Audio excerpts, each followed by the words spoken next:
Imhotep, the first known architect, pyramid builder, astronomer and engineer in ancient history. Imhotep was an Egyptian scholar who deserves to be considered a historical archetype of a polymath, wise, doctor, astronomer, and the first architect known in history, ca. 2690 2610 BC. High priest of Heliopolis, vizier of Pharaoh Djissa, and the man who designed the step pyramid of Saqqara, during the 3rd dynasty. Imhotep's name can be translated to, he who comes in peace. Not only was Imhotep a doctor, but he was also an architect and an astronomer. This indicates that he had the operative knowledge of arithmetics and geometry necessary to handle those disciplines. The honorary titles attributed to Imhotep are Treasurer of the King of Lower Egypt, first after the King of Upper Egypt, Administrator of the Grand Palace, Hereditary Lord, High Priest of Ra in Heliopolis, Imhotep the Builder, Sculptor, Maker of Stone Vessels. Inscription on the base of the statue of Djissa found in Saqqara. Saqqara Pyramid of Djissa in Egypt. Before him, nobody had had his name inscribed next to that of a pharaoh. Imhotep was venerated as a demigod in the New Kingdom. On the historical records that would be written in the millennia after his death, he was referred to as a polymath, poet, judge, engineer, magician, scribe, astronomer, astrologer, and especially a physician. According to Sir Alan Gardner, a famous English Egyptologist, linguist, philologist, and a man regarded as one of the premier Egyptologists of the early and mid-20th century, Imhotep's cult was so different from the offerings that we usually made to commoners, that Imhotep was perhaps best described as a demigod, and it justifies the way he was venerated in the New Kingdom.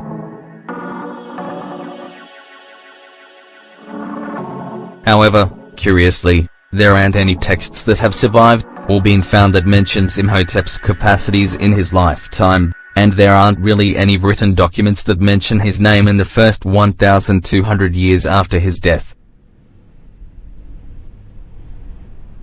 The first text that makes reference to Imhotep can be traced back to the time of Amenhotep III, circa.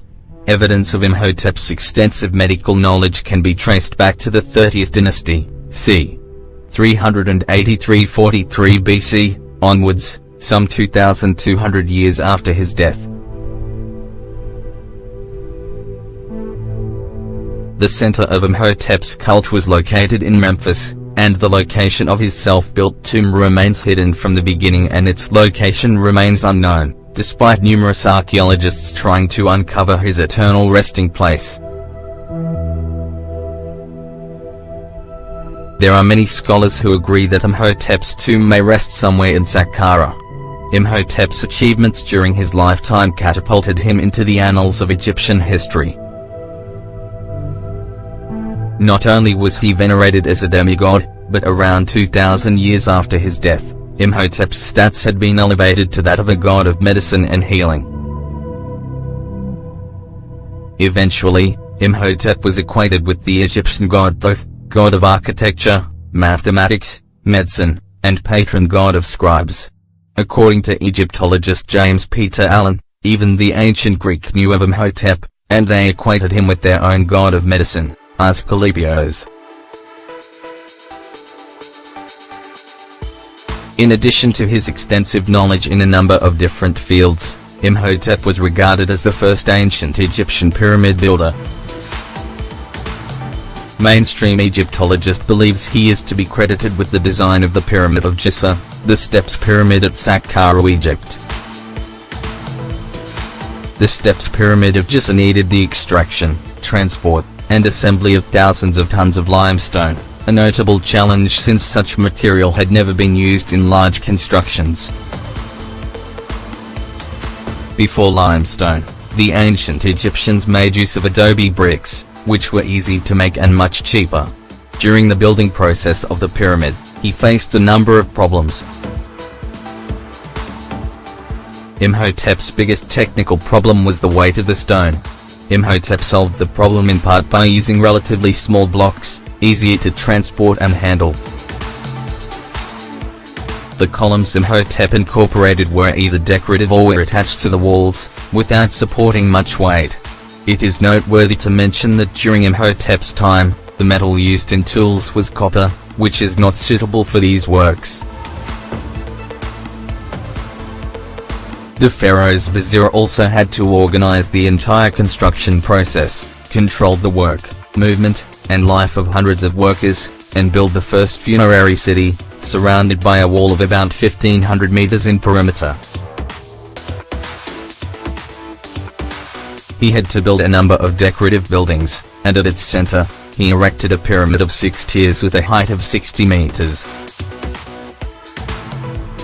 He oversaw everything in the building process of the pyramid, as well as excavations performed beneath the pyramid where Pharaoh Djus's tomb would be located.